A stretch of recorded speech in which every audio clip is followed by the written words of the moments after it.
Thanks for coming today. This is part of the Authors at Google series. I'm happy to introduce Leslie Berlin.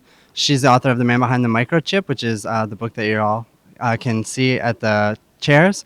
I think this talk's going to be really relevant to Google, and also I'm sure some of you will have personal careers and histories that interact pretty closely with her work. Just to give you a quick background, she has a PhD in history from Stanford, and she's currently working as the project historian for the Silicon Valley Archives, which is part of the Stanford University Department of Special Collections. She also is a visiting scholar, and she's working on the history and philosophy of science and technology at Stanford. She will follow her talk with a Q&A, so feel free to share or ask any questions you might have. I'm sure she'll be happy to answer them. So I will turn it over to Leslie Berlin.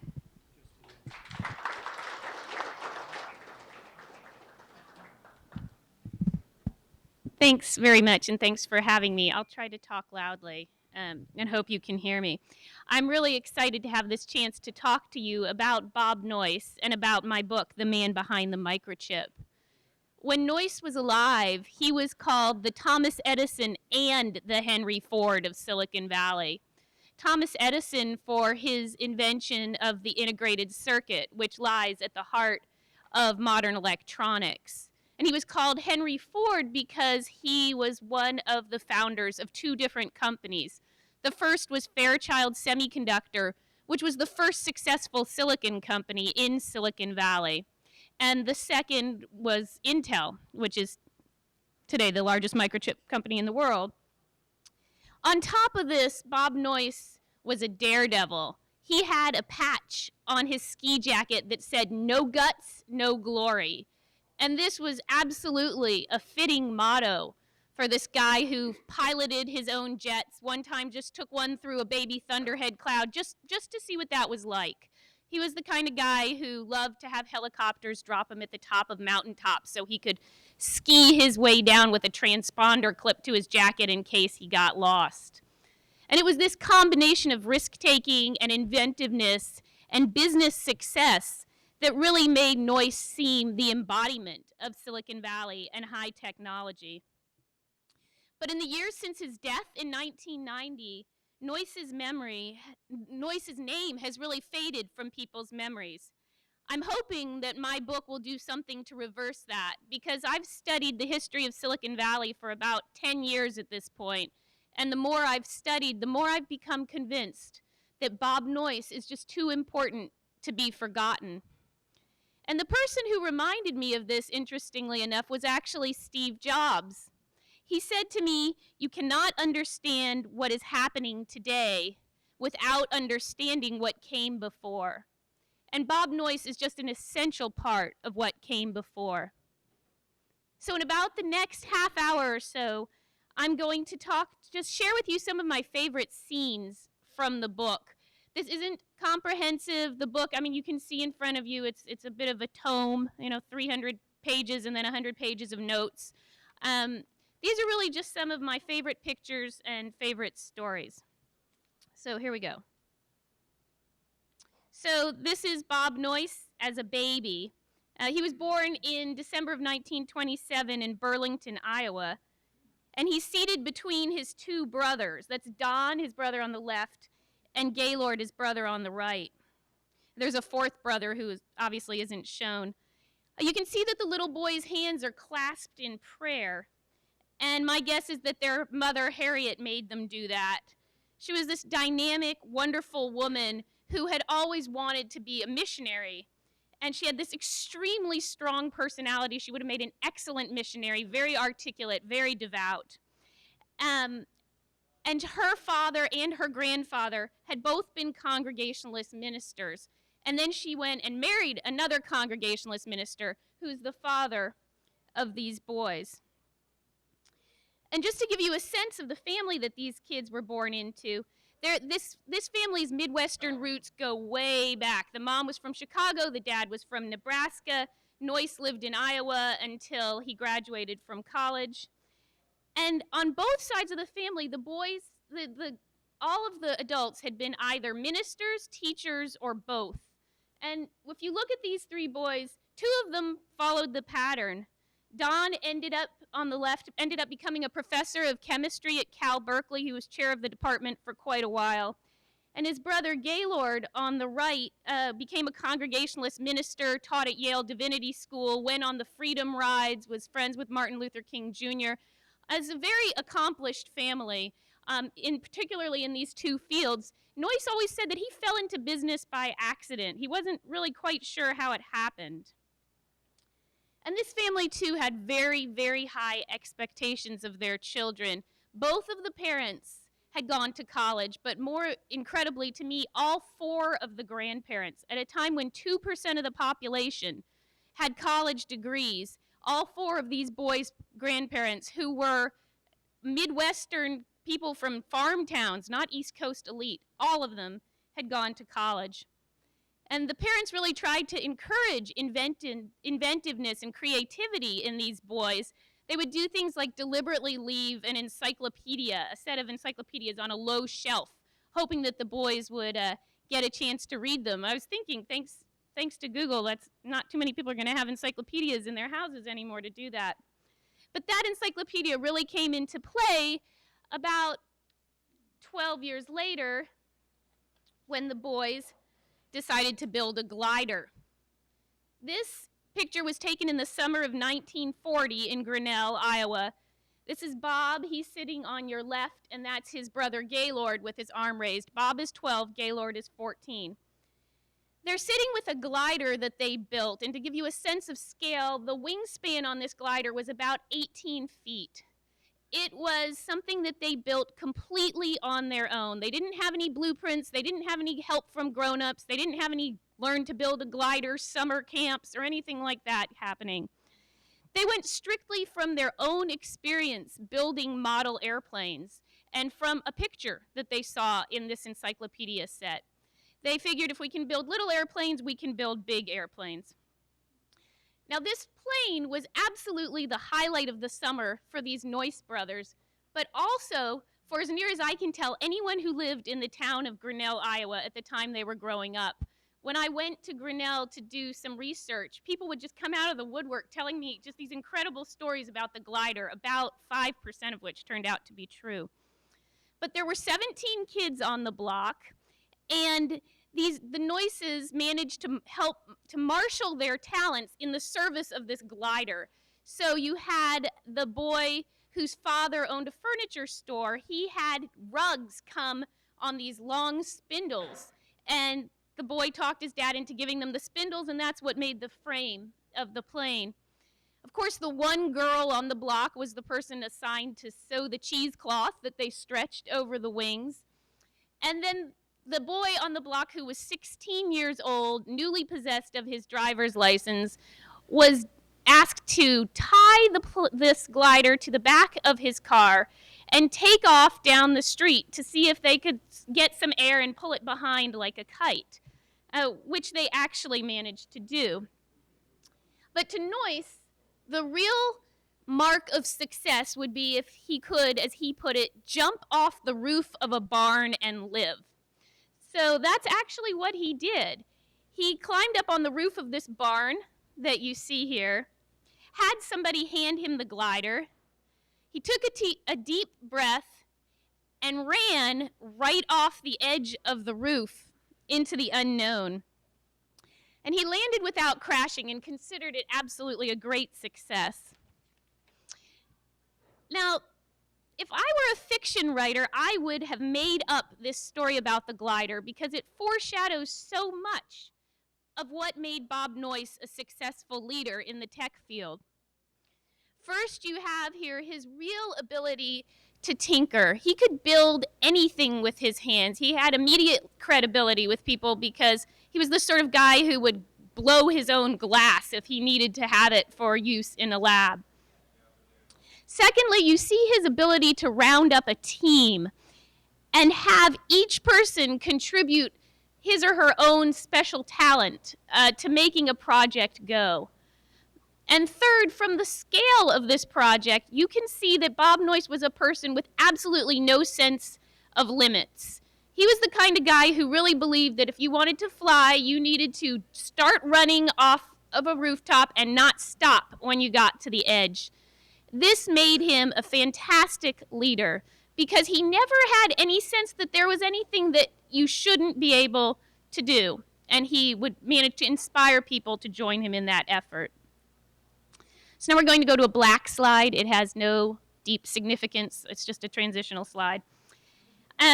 So imagine we're fast forwarding about 17 years. Noyce grows up. He goes to college at Grinnell College, where he gets a double major in math and physics, goes on, gets a PhD at MIT in physical electronics, which was about as close as you could get to semiconductor physics at the time. He gets married, he goes, works for a year in Philadelphia at Philco, and then he gets a call from a man named William Shockley, asking him to come here to this area, the San Francisco Bay Area, to work. Noyce said getting a call from William Shockley was like picking up the phone and talking to God. Shockley was absolutely the most important guy in semiconductors. He was one of 3 inventors of the transistor, and he had decided to set off and start his own company to build transistors.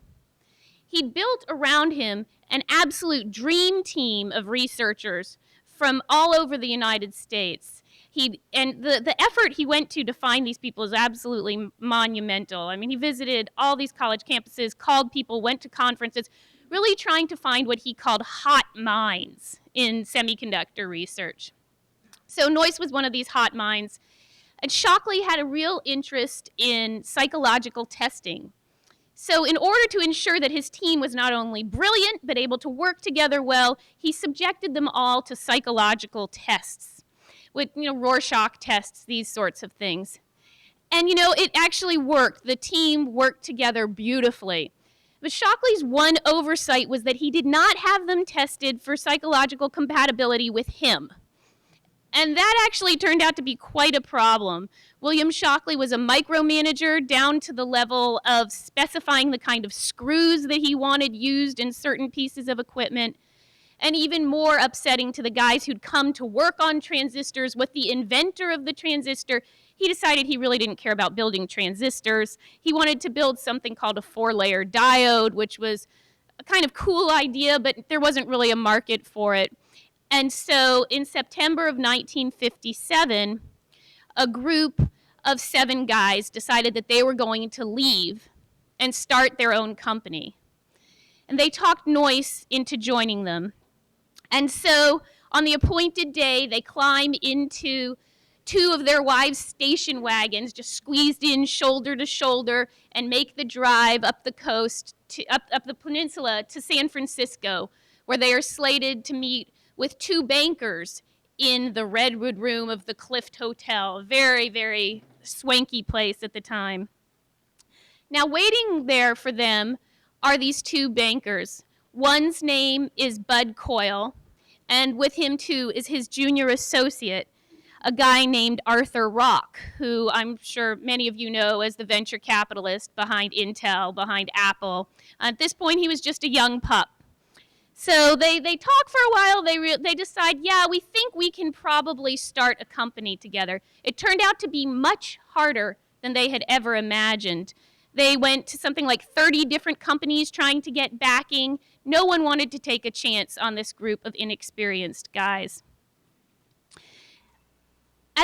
Once they'd made their decision, Bud Coyle pulled out of his briefcase 10 crisp $1 bills, and he said, each of us should sign every one.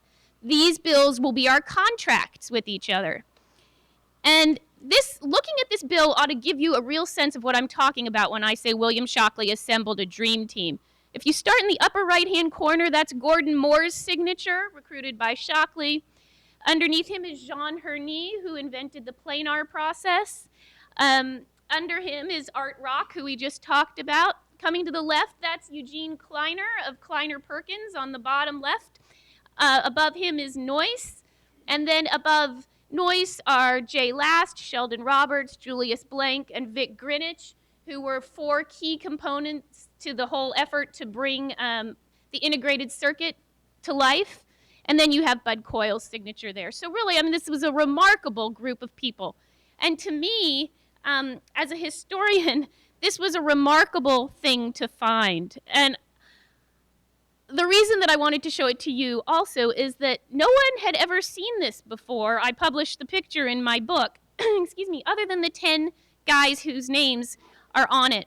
And the way I found it, this is the serendipity of historical research, was I was interviewing one of these founders. I walked down his hallway following him to some room, and on the wall I noticed a dollar bill. And I thought to myself, I didn't know this guy started a restaurant, which was really the only time I've ever seen a framed dollar bill in my life. I asked him about it. He told me the story that I just told you. Excuse me. And I confirmed this story with several of the other founders, all of whom had told me stories of starting Fairchild Semiconductor, none of which mentioned this dollar bill. They all said, oh, yeah, my dollar bill, I've got it in my, just places that just makes you sick as a historian. Oh, I've got it wadded up in a, corner somewhere in my billfold, whatever. And while they were so casual about this, they weren't hiding anything. They just didn't think it was very interesting. I was having heart palpitations because if Fairchild Semiconductor is the company that put the silicon in Silicon Valley, this is like finding the Magna Carta of Silicon Valley hanging on the wall of someone's house in Portland, Oregon. So for me, it was just a very exciting thing to find. And as an aside, I just wanted to tell you that a lot of this nonchalance that these guys express towards their own history is very common among technologists who spend their lives focused on the future. And part of what I'm doing now at Stanford is trying to recapture some of the documents from the founding years of Silicon Valley that are just moldering away or else they've been destroyed. I'm happy to talk with you about that during Q&A if that's something you're interested in. This is what the guys looked like at the time that they started the company. They were, I think 2 of them were over 30, but barely. This is Noyce with his arm thrust over the chair, front and center, as was always the case with Bob Noyce. Directly across the umbrella stick from him is Eugene Kleiner of Kleiner Perkins. And then to Gene's left, your right, is Gordon Moore. I wanted to show you this picture in part because I wanted to point out the umbrella, which sounds sort of funny. It was very, very hard to get people to move to the San Francisco Bay Area in the late 1950s to work for a high-tech company. This place was known for its orchards. It was not known for high-tech, and these guys were only known as the crazy people who decided that they were too good to work for William Shockley, who then went and won the Nobel Prize for Physics. They were considered rebels in a very negative way. They were warned that they would never work in this town again because they had left someone's job. They had left set jobs to go and start their own companies. So these guys pulled out all the stops to try to get people to come here. One thing that they made a big deal about was the weather. And this, with the sunshine and the umbrella, was actually their Christmas card, which they sent to people on the East Coast with great glee, trying to show what you could do if you would come to California. They talked about the great clean air here, how good the schools are, and my personal favorite, which when I read about with Bob Noyce just cracked me up. He had been living in the heart of Philadelphia. When he wanted to move here, his wife didn't. But the way that he convinced her to come was that, they could afford to buy a house in the San Francisco Bay Area. And in the heart of Philadelphia, they could just afford an apartment. So the low cost of living was another really big sales point in the late 1950s.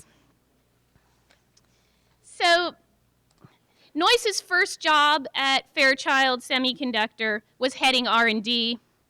This was an incredibly intellectually fertile time in his life. In the first 18 months that he was at Fairchild, he filed for 7 patents that he received, and 7 of his 17 came from this one window of time. He was just sort of on fire intellectually. The key one is this one, which is for what we would today call the integrated circuit. Now, usually when I'm not talking to tech audiences, I'll sort of go in and explain how any electronic device with an on-off switch pretty much at this point runs on integrated circuit technology. cell phones, this sort of thing, and even things that people don't think about, like their cars, have just an incredible number of these circuits. I mean, on the order of millions inside of their cars, helping to run these things. At the same time that Noyce was coming up with his ideas, Jack Kilby in Texas, working for Texas Instruments, independently came up with his own set of ideas. They are considered co-inventors of the integrated circuit. Now, by the time this patent was filed, Noyce was no longer working in the lab. Essentially, what happened was right after he sketched out his ideas for the integrated circuit, a general manager whom the group of 8 had hired to run the company for them did unto them what they had done unto Shockley, and he up and left and started his own semiconductor company. The other 7 lobbied hard for Noyce to become general manager. He really did not want this job. He was trained as a lab scientist. He was on an intellectual role. He knew nothing about business. And he agreed to take the job for 6 months, during which time he said that he was very happy to discover that people would do what he said, not because they liked him, but because they had to. And this to him was just sort of a great thing, and he decided to go ahead and stay as general manager. He managed to teach himself quite a bit. By 10 years after Fairchild Semiconductor was founded, the company had 11,000 employees and $12 million in profits. In a lot of ways, it was the Google of its time. It was, in 1967, the fastest growing stock on Wall Street. There's sort of frenzied people trying to get in on it. And all of this happened under Noyce's leadership. Now, what happened, though, was Fairchild got very, very big. Noyce was from a small town. Noyce always said that he was not able to manage large companies well, which is true. But he learned it by not managing Fairchild Semiconductor very well when his second in command, Charlie Spork, left in 1967. The company's profits actually dropped 96% in 1 year, which was a little bit of a problem. Also, the company had been acquired, and Noyce felt very much like he wasn't being given the kind of autonomy and authority he needed to run it the way he wanted to. There was particular friction over stock options. The company that had acquired Fairchild Semiconductor was called Fairchild Camera and Instrument. It was very steeped in East Coast tradition. Sherman Fairchild's father was the largest shareholder in IBM. Sherman himself was the largest shareholder in IBM because Thomas Watson had a couple of kids, and Sherman Fairchild's father, who had been a partner with Tom Watson, only had Sherman. So Sherman became the largest shareholder. He had very old-fashioned ideas, one of which was that stock options were, in his words, creeping socialism. And this was actually a real problem for Noyce. They were at almost constant loggerheads. So in 1968, Bob Noyce and Gordon Moore decided to leave and start their own company to build semiconductor memories, actually, not microprocessors. They started out as a memory company. Gordon told me that he'll never forget that he left on July 3rd, 1968, because payroll wouldn't pay him for the July 4th holiday. So Noyce's mantra here was small, small, small. He wanted a small company. Obviously, Intel did not stay small for very long. There was a young research scientist who came up to Gordon when he heard Gordon was leaving and said, "Take me with you. I want to follow you," basically. That young research scientist was Andy Grove. He joined Noyce and Moore in the office of the president quite quickly. And this picture, in case the ties didn't clue you in, was taken in the 1970s, 1978 to be exact. And I wanted to show you this. This is Intel's 10th anniversary. I wanted to show you this because I thought you in particular would be interested in knowing how it was that Intel worked the whole notion of an office of the president, particularly when the company was young. So Noyce, who's in the middle there, was generally called Mr. Outside. Moore, Gordon, well, you know Gordon Moore. He's on Noyce's left, your right. Gordon was called Mr. Inside, and Andy with the luxurious mustache was called Mr. Implementation in the beginning. This was just how people generally knew them. Noyce's job was to deal with the press, with customers, with the board, later with the government. Grove's job was to keep the line running. He was in charge of all of the day-to-day detail work that Noyce was so bad at and that Grove was so good at keeping track of. And then Gordon Moore's job was to balance these sort of signals that Noyce was receiving from the outside with the signals that Andy was bringing in from the inside, and then kind of lay all that out against advances in the field, in science and technology. And so their differences just complemented each other perfectly. Their roles definitely evolved. The way that they handled innovation at Intel early on among these three, I thought was very interesting too. Noyce was always the sort of idea man. He would say, someday we're going to be able to use microprocessors or circuits or in some idea that seemed as bizarre as I'm 12 years old, I can build an 18-foot glider. So almost a decade before anyone was putting microprocessors into cars, Noyce was saying we need to be looking at the automotive market. In the 60s, he was talking about how someday we'd have what is essentially cruise control, pagers, this sort of thing. So Noyce would sort of come up with some big idea like this, and then Gordon would say, well, gosh, in order for us to be able to do that, we're going to have to transcend these sort of technical problems A and B. And then Grove's job was to say, well, my God, to do that, we're going to have to hire X number more employees and get Y amount of plant space under our belts. So it was just a very, very fruitful sort of collaboration. Now, most stories about Bob Noyce tend to end right here. You get him he starts Fairchild, he invents the integrated circuit, he starts Intel, and then you don't hear anything else about him. But the fact is that Noyce lived for another 15 years after he moved to the chairmanship of Intel in 1975. And I was really excited to see that this part of Noyce's life was as interesting as the time that came before it. So he basically split his work for the last 15 years of his life into two parts. First part was that he worked on behalf of the American semiconductor industry to counter the threat from Japanese firms that were selling chips that were as good as the American chips, but being sold a lot less expensively. The concern in the 1980s over the Japanese semiconductor industry makes the concerns that you hear today about China and India and the sort of competitive advantages or disadvantages that the United States has relative to them, it makes those look like little baby concerns. I had several people I spoke to tell me that during the 1980s, most of the founders of the American semiconductor industry were fairly certain that their industry was going to cease to exist in the United States.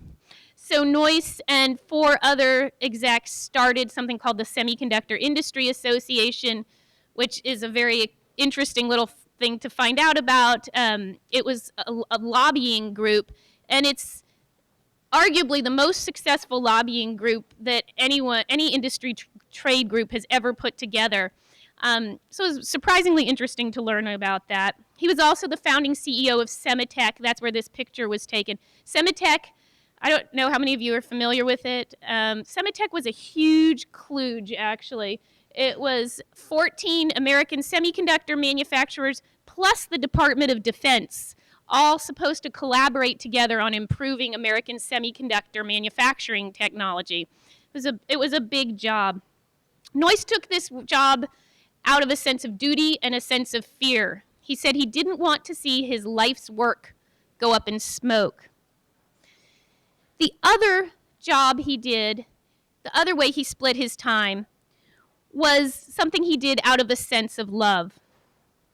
He mentored young entrepreneurs who were starting their own companies. He called this work restocking the stream I fished from. So this is Bob Noyce and Steve Jobs in the late 1970s. Steve Jobs said to me, "Bob Noyce took me under his wing. He tried to give me a perspective that I could only partially understand." Now, there's several Noyce Jobs stories in the book. I just want to tell you my favorite, which is that Bob Noyce had an airplane called a CB. Now, the CB can land on water or it could land on land. So Bob invited Steve Jobs to come with him for a trip in his CB. They were going to fly up near Tahoe. So they flew up, they landed on a lake. You know, isn't this cool? Bob says to Steve, they take off again. Unbeknownst to either of them, Noyce inadvertently locked the wheels into water landing position instead of tarmac landing position, which they only discovered when they went to land on a runway. And Jobs described, he said, you know, we hit the ground so hard, we started bouncing like crazy. There were these sparks absolutely shooting past the window, and Noyce is furiously trying to control the steering wheel. Jobs talks about his knuckles just being so white he could barely stand it. And the whole time he's imagining the headline that will run in the papers the next day: Bob Noyce and Steve Jobs killed in fiery plane crash. And it was just this incredibly dramatic moment for him. And as he was telling me this story, I was trying to understand, now, what is it about Bob Noyce that was so important to him? And the more I thought about it, the more it seemed to me that Noyce offered Jobs a sense that this sense of limitlessness and creativity and vision and passion and this everything that these two both possessed in such abundance, that this isn't something that you have to give up when you start or run a high-tech company. It can actually be the heart of the company. And this is just my favorite picture of Bob Noyce. I like it that he's wearing his little Intel badge. So Steve Jobs was the most prominent of the entrepreneurs that Noyce worked with. But there were dozens of them, and several of them were actually in tears telling me about how much Noyce meant to them. What Bob Noyce did was he gave people confidence in themselves and in their own ideas. He inspired people by the example of his own excellence and also by his faith in them. Noyce liked to say, "Don't be encumbered by history. Go off and do something wonderful." And if you could just imagine for a second what it would be like to hear this. If you're a newly hired employee at Intel and you don't know whether you're going to be able to hack it, maybe you're an entrepreneur setting out for the first time on your own, or maybe you have a couple failures behind you. To have someone of Noyce's stature say to you, you know what, that doesn't matter. What matters is what you do from this point forward, and you can do something wonderful. It was incredibly inspirational to so many people. I can't tell you how many people have told me that that when working for Bob Noyce, they did the best work of their lives. I heard this again and again. And I believe it is this sense of bringing the next generation under his wing and of restocking the stream, as he put it, that is as important a contribution Bob Noyce made to Silicon Valley and high technology as starting Fairchild or starting Intel or, for that matter, even inventing the integrated circuit. I actually end the book talking about it, so I'll read you the last paragraph of the book, and it actually mentions Google. There's an informal sort of generational succession in Silicon Valley that places Noyce near the top of the family tree. A few years ago, for example, the founders of Google asked Steve Jobs for advice and mentorship in the same way Jobs had come to Noyce when Apple was young. And even when there is no such explicit tie back to Noyce, even if the latest generation of entrepreneurs do not know his name, his influence endures in a set of ideals that have become an indelible part of American high-tech culture. Knowledge trumps hierarchy. Every idea can be taken farther. New and interesting is better than established and safe. Go for broke or don't go at all. There are countless other influences, of course, but Noyce's vision is embedded deep in the eye of the swirling energy that is Silicon Valley. his spirit quietly urging anyone who might listen to go off and do something wonderful. So that's the end of my talk.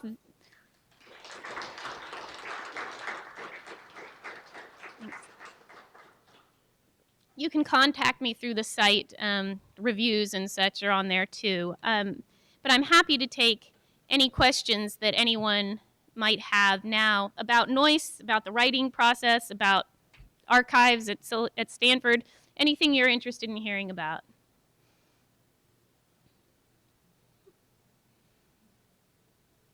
Yes? Yes, when they originally founded Fairchild, was it called Fairchild then, or did it change when it was acquired? Yes. What was Fairchild called when it was first founded? It was called Fairchild Semiconductor. The backing came from the parent, from Fairchild Camera and Instrument, but it was set up as an independent operation so that if it failed, Fairchild Camera and Instrument wasn't going to be in the hole for anything. Yeah. Other questions?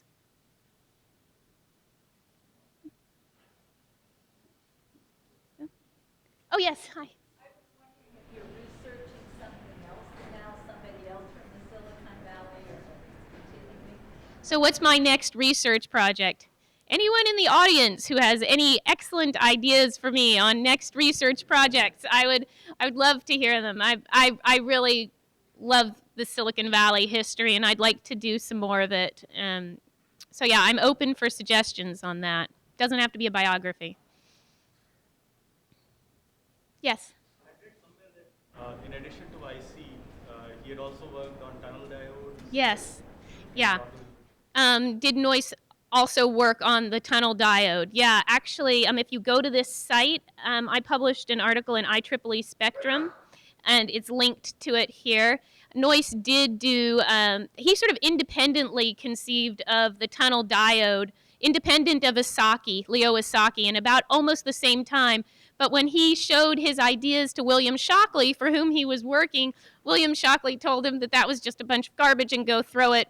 You know, don't worry about it. And Esaki went on to win the Nobel Prize for his research.